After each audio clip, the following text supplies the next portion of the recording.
So welcome everyone to this 45-minute panel on investing in early childhood. We're going to focus on boosting both innovation and impact. If you've attended the earlier panels, you've seen how crucial the early years are, how long the payback can be in a good way, multi-generational, and how inequities start long before kindergarten. They start even before birth. So I'm excited to have a diverse set of panelists here. We're going to cover the whole field, and we will start with Amit Patel from Omowale Ventures. Amit, if you can just tell us briefly about your firm, and then beyond what I'm going to say, which is that you invest across the whole education life cycle. And so I'd love you to talk to a little bit about kind of the compare and contrast how early childhood, for those who aren't familiar with the field, kind of what's similar, what's different. Most people compare it to K-12, so most of your comparisons there, but it can be otherwise as well. Yeah, no, happy to dive in, and thanks for moderating this panel, and looking forward to discussion. So Amit Patel with Omowale Ventures. We're an education technology focused venture capital fund. As Matt said, we invest across the education spectrum, so everything from early learning to K-12 to higher ed to the future of work. We make investments across the life cycle of companies as well, so early stage investments, venture investments, as well as growth. And we also invest in companies from around the world. And I would say we are extremely excited about the early childhood development sector. As Matt kind of alluded to in his introduction, and has been discussed in some of these previous panels, the investment that's getting made into students and kids at that early age pays off significantly in terms of the trajectory that they have in the long term. And so, things like developing skills like creativity, resilience, and communication, or reading on grade level are some of the themes that we've been excited to invest in. And so a couple of examples of, kind of early learning companies that we have made investments in include folks like Tinkergarten, who we've co-invested in with Imaginable Futures, as well as Amira Learning. And then internationally, we've invested in companies like Byju's. And so, companies like Tinkergarten, deliver these high quality classes to parents and kids starting from kind of 6 months to 8 years old, and kind of in a play-based setting. And so focus on a lot of those skills that I mentioned. And then a company like Amira Learning, which focuses on measuring oral reading fluency for students, as well as giving them a platform to practice on, has been crucial, because as we all know, kind of having students read on grade level really matters by a certain age. And so, those are some of the examples of the companies. And to the kind of second part of your question, in terms of the types of companies that we've invested in, as well as the differences between, let's say, K-12 companies, I think there's definitely similarities and there's differences. And so, when it comes to, let's say, K-12 companies, and particularly those in the US that are focused on middle school or high school students, I think one of the big differences is that the ECD companies tend to be focused on a direct-to-consumer business model, right? As opposed to kind of the K-12 companies tend to be focused more on a direct-to-school sales model. I think that's somewhat different in international settings, where you have a lot of direct-to-consumer companies that are present in K-12 as well as kind of early childhood. But that's one big difference that we're noticing, and kind of happy to dig into that later on in the panel as well. And then I think a second difference, and I know a lot of our panelists can comment on this, will be the sensitivity around how much time is spent on the screen, right? I think for all kids, I think there's definitely sensitivity around that, but specifically around younger kids, I think that's a big difference. And then the third, which is what I would say is somewhat similar to K-12, but slightly different, is kind of the constituents that you're selling to. So a lot of times with K-12 companies that are selling to schools, kind of the administrator could be the buyer, the teacher and the student are the user. In the case of, kind of these direct-to-consumer early childhood development companies, the parent is the buyer, and then the child is the user. And so kind of justifying to the parent, this is a worthwhile investment. Whatever limited time you are having your child spent in front of a screen, this is the right platform or the right tool to do that. And so understanding kind of that difference in terms of the buyer and the user, and then kind of being able to cater to both so that you kind of have a long-term relationship with your customer. Great. Thanks, Amit. Ashley, I'll move to you. Amit gave a good overview of the field and where it's been going, and I think no conference is complete without also discussing, the pandemic and kind of what that's changed, if anything. I think this is an area where it's not, if anything, there's a lot that's changed. So I'm curious, first, place a little bit imaginable futures, because you're involved in a number of different kind of investment vehicles and even things beyond investing. So give us a little bit on imaginable futures, and then kind of what you see, how the pandemic is, what it's opening up in terms of opportunities, challenges, et cetera. Great, thanks so much, Matt. Hi, everyone. I'm Ashley Beckner from Imaginable Futures, as Matt mentioned. Imaginable Futures is a philanthropic investment firm that invests in learning as a lever for change in the lives of families and communities. We work across public, private, and social sectors and are a part of the larger Omidyar group. In the US, we focus on investing in 2 generations of learning, our littlest learners in early childhood across the various environments where they are learning, from home to childcare to preschool, and the post-secondary success of parents pursuing their education. Parents today represent 1 in 5 students attending post-secondary institutions. I focus primarily on our work in early childhood and have been following very closely all of the cracks that have been exposed by the pandemic in our very fragile early childhood system. While the K-12 education system certainly had and is having its fair share of complications from COVID-19, public funds still flow to that system, and many teachers still remain employed. Most recently, 40% of childcare centers surveyed said they would be forced to permanently close without public assistance. And all of these gaps existed before, but they are now more universally understood and shared. And with that, I think we may now have an exciting opportunity to change them. We've seen recent polling where 84% of all voters say that high quality, affordable childcare for families with young children is an essential service, just like healthcare and education. And 77% of voters agree that the care and education of children should be publicly funded, and given that it's publicly funded starting in kindergarten, should be the same for young children as well. So this all really leads me to be excited about the opportunities for innovation moving forward. As we think today about what some of the tricky aspects of innovation in early childhood today, it's really that tension between building companies in a system with limited public funding and who you can really reach with that. So we need to get behind moving our country to that place where we are bringing more public funding into that system, but we don't have to wait.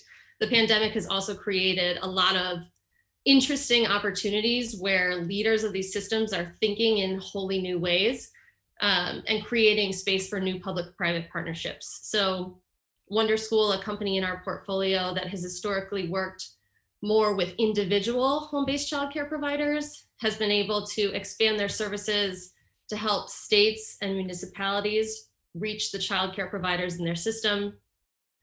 Waterford Upstart, an organization, a nonprofit in our portfolio that provides in-home school readiness program, has always partnered with states, but they're seeing kind of unprecedented demand as systems have to shift to providing in-home learning for families. And then also seeing more state contracts focused on family engagement, strong interest from states and local governments to figure out the best ways to communicate to families on protective factors, trauma-informed care, and do it in an equitable manner. One of our learnings being that text is in a really high demand way to equitably communicate with families. So I can also share more later on some of what we're seeing from the best of learning at home in our portfolio. But just the momentum and kind of the shared understanding of the things that we need to fix in early childhood are something that makes me really excited about what's ahead. Great, thanks, Ashley. And on that childcare, both the tremendous challenges, but then the opportunities. Steffanie Clothier from Gary Community Investments, you've been a visionary personally, as has your organization, while I know you're primarily charter is to serve the kind of Denver and Colorado regions, you've done a lot nationally and internationally to spur innovation. So if you can describe a little bit about what you all do, and then I think you also probably have some views on the ground of kind of where you see the world, what the opportunities are, post in the kind of post-COVID, world.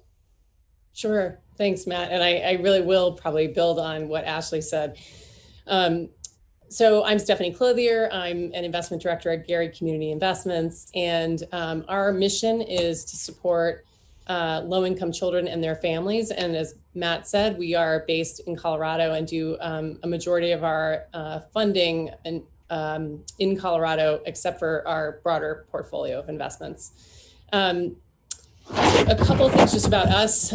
We are structured, actually, Gary Community Investments is the umbrella for two entities. So we have a private foundation called the Patel Foundation and Gary Community Investment Company, which allows us to then invest across the capital continuum in everything from nonprofits to for-profits. And we also are a sunsetting organization. So we plan to fully invest all of our assets by 2035. And so that really creates a sense of urgency for transformative impact and innovation that really drives our work and our look both inside of Colorado to do the work that we're trying to do, and also externally to attract capital and new ideas and really give opportunities for people to grow those ideas in Colorado.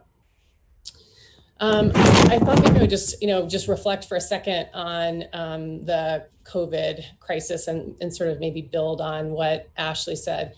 I mean, I would say it's been an incredibly challenging time for early childhood, for the ECE community and for early childhood broadly. And I would also just want to acknowledge and reflect that I think childcare workers are heroes in this crisis. They are people when our state and many of your states shut down and we're in a shelter-in-place situation. Childcare providers in the hundreds in Colorado and across the country stepped up and said, we know it's a deadly pandemic, but healthcare workers have to get to work in order to protect public health. And so what we saw in our state, and I'm sure you did as well, is providers doing whatever they needed to do to be able to meet the need. And I just wanted to sort of acknowledge how unbelievable that has been to see. As a foundation and investment company, we've been doing a number of things to support the childcare community as well as the early childhood community more broadly. And I would say a couple things. We've made a number of investments. I'm probably just going to mostly highlight some of the grant ones because it sort of gives you a sense, sort of building on what Ashley said, of where some of the gaps have been, and they might surprise you because they're so basic. So I would say, one small investment we made was in a fund to get supplies to childcare providers. And then we're talking PPE and cleaning supplies so that people could stay open. Like there literally wasn't enough cleaning supplies for people to actually open. So they're funding for that, even getting the logistics to happen, to make that happen was something we funded. We also funded Rocky Mountain PBS to try to reach children who were not participating in remote learning because they didn't have access to the internet, or the remote learning opportunities really just weren't engaging for them. And so they were not tuning in. So we funded Rocky Mountain PBS that pulled together a set of teachers to deliver the final round of content for K through 3 young children through a whole curriculum during the week, and some social emotional components as well.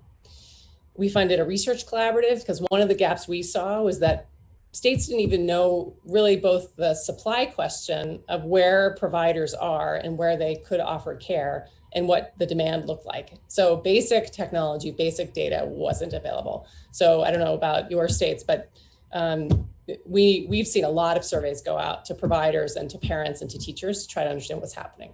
So we funded an effort locally for that. We also are engaged in a couple of other things. We're engaged in a battle to pass a ballot measure. We're funding Measure EE, which is a tobacco and nicotine tax that will fund universal preschool in Colorado, as well as provide targeted funding to low-income children. And then we're exploring the challenge of school-age childcare. What we've seen is a huge gap in what the districts have been planning in terms of their K-12 and pre-K-12 work and the childcare community, and really not having a clear sense of what's supposed to happen to children when they're in remote learning, when their parents have to work.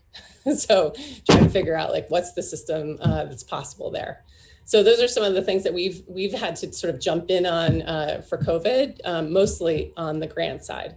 And I would say, just as Ashley said, there are really big gaps that have emerged as part of COVID. And I think similarly that there's a tremendous opportunity to really think about if we're both listening really carefully to what parents want, if we're really trying to understand systems that are in place, so that it's maybe not always direct to consumer that's going to have to happen. It's really, we've got to build these systems in a way that that really makes it possible to create a market for early childhood, but also to really run efficiently so that parents get what they need, kids get great experiences, and providers aren't put out of business. So I think I'll stop there. There's so much more to say. Yeah, hopefully we'll come back in the Q&A session. Yeah. Thanks, Steph. You and bet. I, by the way, I didn't say I'm Matt Glickman with Promise Venture Studio. We're a 3-year-old nonprofit organization that exists to boost the entrepreneurial ecosystem in early childhood development. And one of the exciting things that we've seen in sort of attracting, supporting, connecting innovators and sources of capital is, the emergence of new players stepping in the field. And Frankie Warren is here from Lego Ventures. We all know Lego. We all know and love Lego.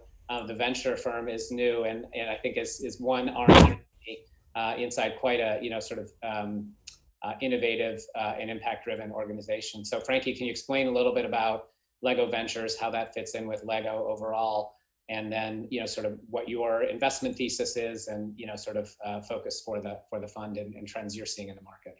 Yeah, thanks so much, Matt. Thank you for inviting us and having us be on this panel.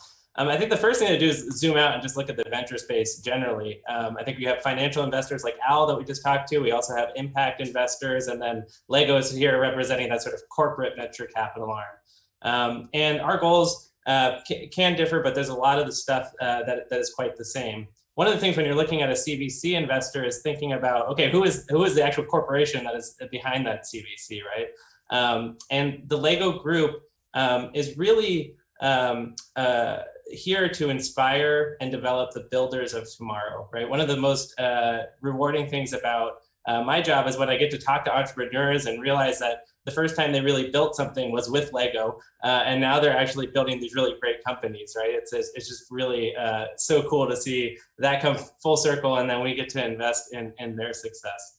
Within the Lego Group, I think it's important to know that there's several different entities. We have the toy business, right? The sort of traditional Lego group that you might see in the mall. There's Lego Education, which has sets that are sold directly to K-12 schools across the US, but also globally as well. And that's where I worked prior to Lego Ventures. We have the Lego Foundation, which does a lot of our research, especially in early childhood development as well, and partners really closely with the Harvard Center for the Developing Child to do some of that work.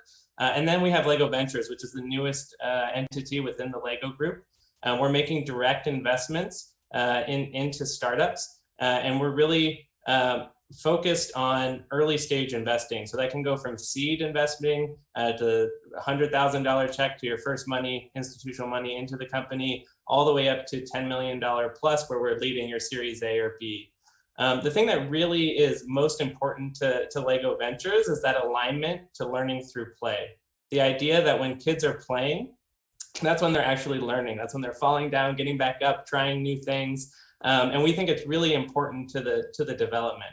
And we recognize that the Lego brick is one really great system in play for inspiring that type of experience, but that there are other companies out there who have really great approaches that are different from Lego that inspire learning through play. And Lego Ventures is here to make those direct investments in those companies to help sort of build the learning through play ecosystem so that we can have more entrepreneurs who are focused on that.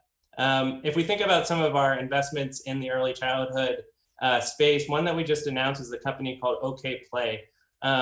What's really exciting about OK Play is a lot of their play activities have the learning science sort of built into the activity from day one. And the app is, I think Amit mentioned about screen time and building positive screen time. The app is really for parents to teach them about those activities, and then together just to use the screen to do a creation activity. So maybe it's to sing a song or to film a video, and then capture that moment into a journal that you can revisit with your child over time. And then once you're done with those activities, you can actually sort of turn the card over and dive in and see sort of what is the research backing on cognitive or emotional learning, for example. So those are the types of opportunities that we're really excited about. And now I think it's probably time to hear from some of the entrepreneurs who really make the ecosystem work. So I'm excited for that. Okay. Frankie, thanks for helping with the transition. No offense to my investor friends, but as an entrepreneur myself, I love giving the stage to entrepreneurs. We have Jessica, Rolph, and Omo Moses, two entrepreneurs working on really interesting ventures in early childhood. So Jessica, we'll start with you first, because you have well, this is your second time, entrepreneur in this area. And if you can talk a little bit about what you did, and then your new company, which is, you won't toot your horn enough, but is really, has great quality product and is, growing quite nicely. I'd love you to talk about that.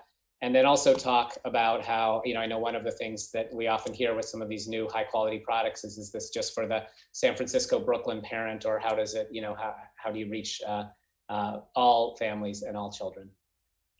Thank you. So great to be here. My first company I co-founded is called Happy Family. We are the #1 selling organic baby food company in the country. Sold the company to Group Danone in 2015. And when we launched, only 3% of all food consumed was organic. And now it's in the high 30s. Something like 38% of all baby food consumed in the US is organic. And we're second only to Gerber. So I think what this shows is that there's a lot of pent up demand for parents who are asking for something more from for their children. And so with Love Every, this is my new company that I've co-founded. We launched in 2017. And really what we're trying to bring is the science around early education. So all of this knowledge that you guys have like in this room, and bring that to parents in a way that they can really relate to in a way that's actually not asking them to change behavior. So when I say not asking to change behavior, I mean buying something. So you might think, oh, they're just a toy company. How is a toy company really going to make a difference? What we have developed is a direct relationship that is ongoing with parents throughout the journey of their children, as their children grow through the first 3 years of life right now. And we'll be expanding till age 5. And what we're finding is that there's something really magical that happens when you go analog. There's nothing digital for the child with our products. You have this product that we've invented that is based on what a child is hungry to learn at that moment in time. So for example, we have these 2 balls, and 1-year-olds are really engaged with learning concepts. Like they really want to understand what is this, like what is heavy and what is light. So we have these 2 balls that look identical. One of them is heavy, the other is light, but they look the same. And then the children can kind of understand the physics of what sinks, what floats, like start to understand in a really kind of holistic way through all of their senses, how the world works. That gives parents a tool and a window into what is their child trying to discover right now? What is happening in these developmental stages? So all of our products come with a guidebook. So we have the stage-based program that rolls out every couple of months. You receive a box of products, tools, information, activity ideas in the mail with this physical guidebook. We were very intentional about making the guidebook physical because as soon as a parent turns on their phone, they are distracted. Let's just say it. Like it's a very distracting time to be a parent with everything happening right now. And so we really want to give the first tools to allow parents to be really present with their children. And then we explain why is this meaningful? What's happening? What from a neuroscience perspective is opening in their child's brain right now? And how is this product meaningful? We have had a lot of growth during this time. I think that parents are really hungry for something that feels intuitively right. We have 25% of our customers are below medium income level in the US. I think we have a real ability to scale and provide access and have this connection between the science and early childhood and make that meaningful and alive for parents in a very actionable, inspiring way on a day-to-day basis with their kids. Thanks, Jessica. And now I'll turn to Omo. Omo, you have a long history in the field that then got you to Math Talk, which is a really interesting venture beginning to scale. So, can you share with us what you're doing, how you got there, and how you see the world beyond your company as well? Yeah, thanks, Matt. So my name is Omo Moses. I'm the founder of Math Talk. And Math Talk creates unique opportunities for kids and their families, particularly those in economically distressed areas, to discover and enjoy math anywhere. And for me, I got into the math business as a kid. And so my dad founded an organization called the Algebra Project. Math actually wasn't my favorite thing to do growing up. It was actually something that I didn't enjoy doing too much. But one of the things that I learned was that it was important for my own success, and it was also important for my friends and for our community. The other thing I learned through the work of the Algebra Project is just about how math could be learned in context. And so it didn't have to be something that you learned out of a book, but it could be something that you learned in your neighborhood or using kind of common language. And so when I became a dad more than a couple years ago, I have an 8-year-old son, Johari, and a 6-year-old daughter. I was really intent on thinking about, how I could build a positive relationship with my kids around learning, and particularly around learning math. And so for my son, we began learning math while we were making breakfast, while we were riding trains, while we were out in the playground. And it was amazing as I kind of watched him develop what I would describe as a math lens. And so we would go outside and he would see math everywhere and he'd want to have conversations about it. And initially it was me prompting him, and then he was prompting me to kind of engage in the math that was all around him. And so I began doing a little bit of research and learned more about kind of the power of early mathematics. And I had spent a lot of time in the nonprofit space before that. And so it just felt like there was a unique opportunity to engage adults and kids in exploring the math in their worlds in playful ways. And that could have a significant impact on child outcomes, both, as they enter kindergarten and through their academic lifetimes. And so with Math Talk, we really looked at how we can help people see and enjoy and explore kind of the math that's in their world. So whether it's at home, whether it's kind of out in a playground or in the neighborhood, or even at school. And we've looked at how technology, specifically augmented reality, can help to make those connections and help the math become more visible in your immediate environment and provide fun ways to engage with it that have some kind of curricular content and focus. And, my journey into this space initially was, as a child and as a son, and I kind of cut my teeth in the nonprofit world. And so as I began this venture, I really built off of the connections and the relationships that I had developed in the nonprofit space to really vet the idea and some of the things that we were thinking about. And I think that led me to organizations like Erickson and other folks that had a lot of extensive experience in early childhood.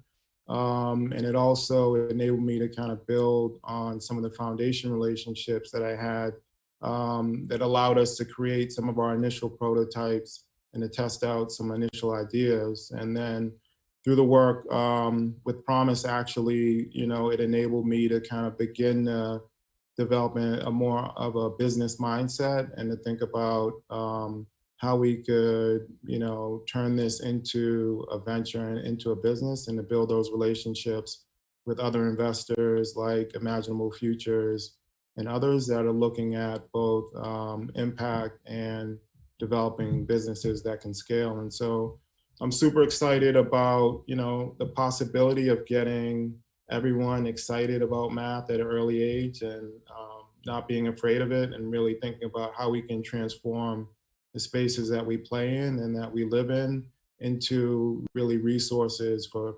positive early math experiences. Great, thanks Omo. So great to hear from this panel that just on one Zoom screen we kind of have such a broad coverage of all different aspects of this field.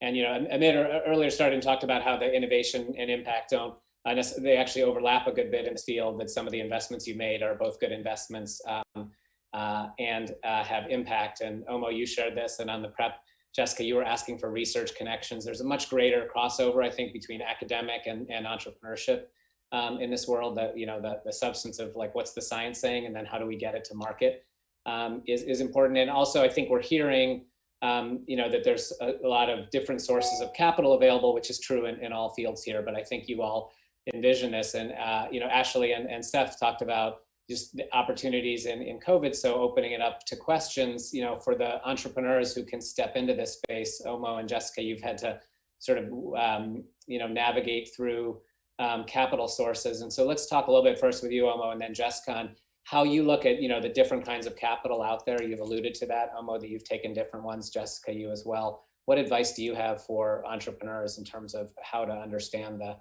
the capital landscape out there? Yeah, it's been a real learning curve. You know, initially I just kind of went with what I knew. And so I knew kind of philanthropy. I knew, you know, how to engage program officers and how to raise money. And so I was really looking at and trying to learn as foundations were moving into the space of doing PRIs and MRIs and thinking about those types of investments, how potentially, you know, we can build a business that can be in partnership with these foundations and that could support kind of the growth of the company that we were building. And it's been, you know, it feels like, you know, it's still kind of shifting and everything isn't as clear. I mean, it's, but what I've learned is essentially, you know, what I've always done is just try to build relationships, try to engage in conversations. And through that, I think if people are really invested in you and interested in what you're doing, then they'll find a way to support your work. Great, thanks, Omo. Yeah, I totally echo what Omo was saying. I mean, in terms of building relationships. So I have had a no from we've pitched Owl, we've pitched Lego, we try to get in front of Gary. I talked to Ashley, like we've gotten a no from everybody in this panel. We landed with, we were able to get investment from Reach Capital, Google Ventures, and Chan Zuckerberg Initiative. Are sort of like Collaborative Fund were sort of our main funders for our Series A and B and Seed. But I will say it's super hard. It's really, I will just address like one thing in terms of just, it's hard because you care so much about your company. You can tell that everybody in this panel cares so much about the mission that you're doing. And you're like, how could this possibly not be a fit? Like, and then, but there's just, it's the way, like from entrepreneur to entrepreneur, it's just kind of the way it works, is that there are so many elements of stage and of like focus areas and portfolio management and balancing that we can't even understand that's going on. And I think that we have to learn, what my co-founder has taught me is to just stay in relationships, stay in front of, it was really hard. And I think, Omo, you probably have experienced this too. Like you get a no, but then if you still have a future round of financing, you know, reach out, and 6 months later, it's so counterintuitive to have like somebody that it's like if you get rejected by some, you know, guy you're trying to date, and then you're going to go ask him for another date 6 months later. It's just like, it's like our human psyche doesn't like match up. But reaching out again and just saying, hey, I'd love to give you an update on how we're doing. I know everybody here on this panel would love to hear from you as companies and see how you're evolving. And it also creates this relationship where people can trust you over time. You know, if you say you're going to do something and then you're able to do it and you show progress, like I think you're building, like what Omo was saying, that ongoing kind of real, more deep relationship, and you never know how things can pan out. So it's a little bit more of a pep talk to entrepreneurs, but fundraising is really hard. Okay, we've got the pep talk, and now we'll move. Ashley, as someone who has seen lots of sources of capital, and I can also ask, you know, Stefan to make a comment as well. Can you give the lecture part or the help people part of like, you know, if you're, you know, advice to entrepreneurs on how to kind of match and find the right, you know, sources of capital for their business, which can change at, you know, different stages?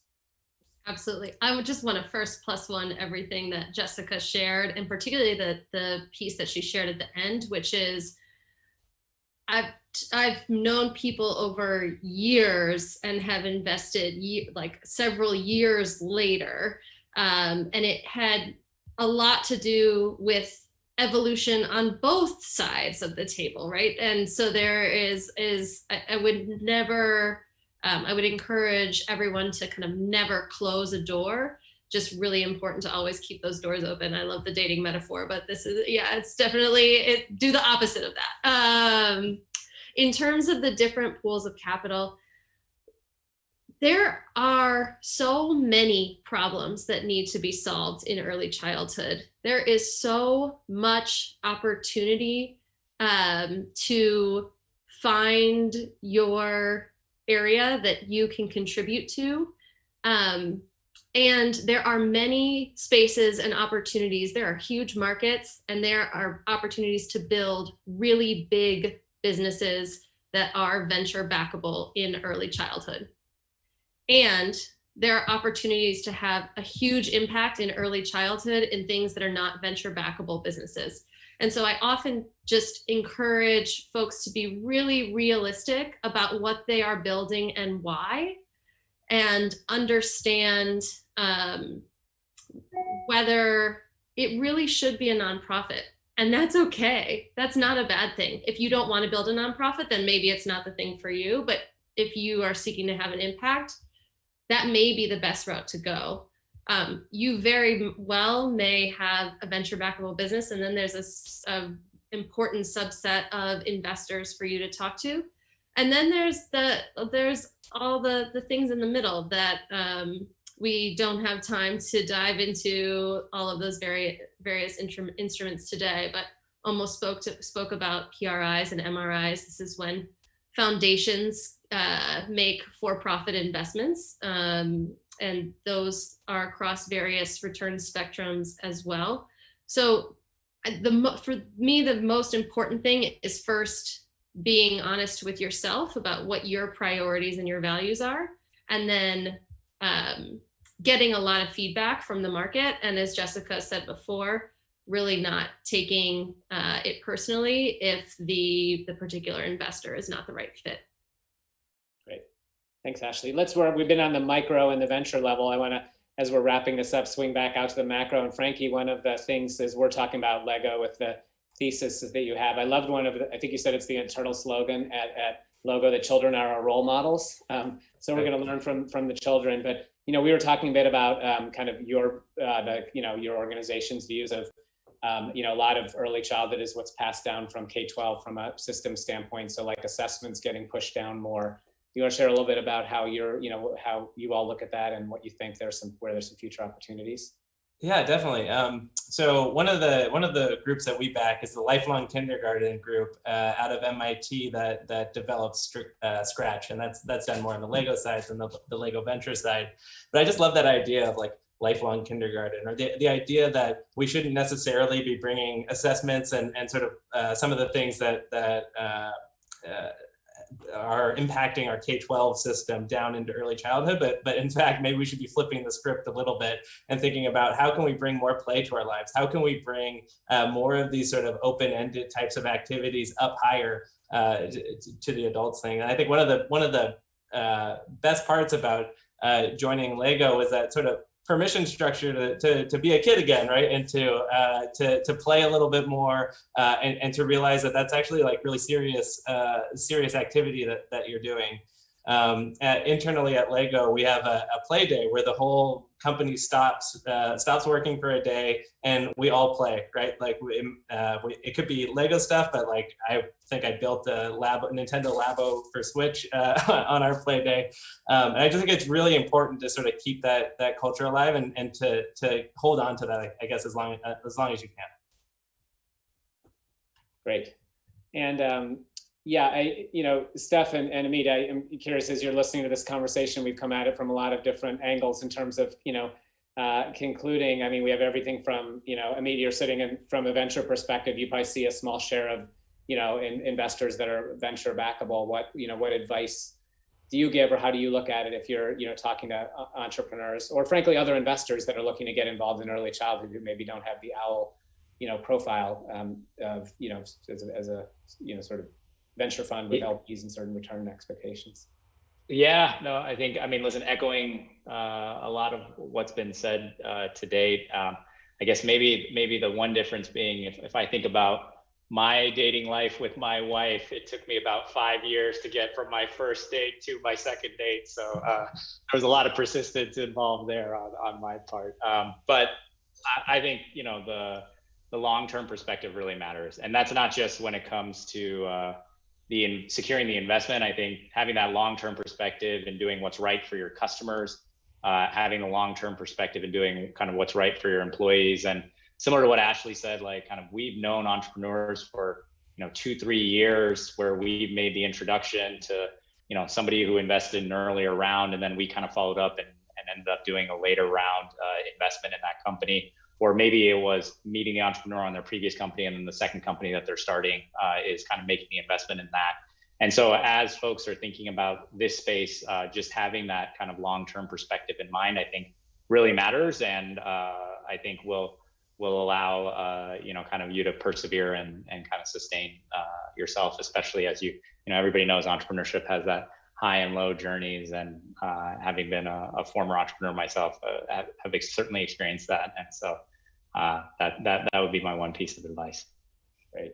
And yeah, I think one of the things I'd say on the you know, different sides, sources of capital, is how much I'm seeing more of a blending together. It's not like, okay, early there's research grants, and then, you know, eventually we'll get up to venture. You know, Steph, and I know you've seen this, there are lots of different sources of capital, not just in early childhood and other fields, but where they're actually kind of happening more simultaneously. I don't know if you have any examples to share, you know, whether with company names or not, but are just more sources of capital and how they've, you know, kind of each played their own role often at the same time. Yeah, I mean, we're doing a lot of thinking about this because, and then we've had, some of us have had this conversation over the last couple of years around the types of capital that, you know, your question was, what advice do we have for entrepreneurs? But I do think we need to be talking to our fellow investors, whether they're foundations or other companies, investment firms, and thinking about how to make capital and venture supports more accessible. So that means all kinds of things, whether it's super early stage, whether it's idea stage, whether it's encouraging entrepreneurs of color from neighborhoods that can't do a family round. Like we have to start thinking about how we really create much greater access to capital. So for us, then that may mean that comes out of our philanthropic side, right? That's not going to be, you know, venture side funding. So we're trying to think about then how do we build and how do we think about attracting as many entrepreneurs, particularly into the early childhood space, where there is opportunity.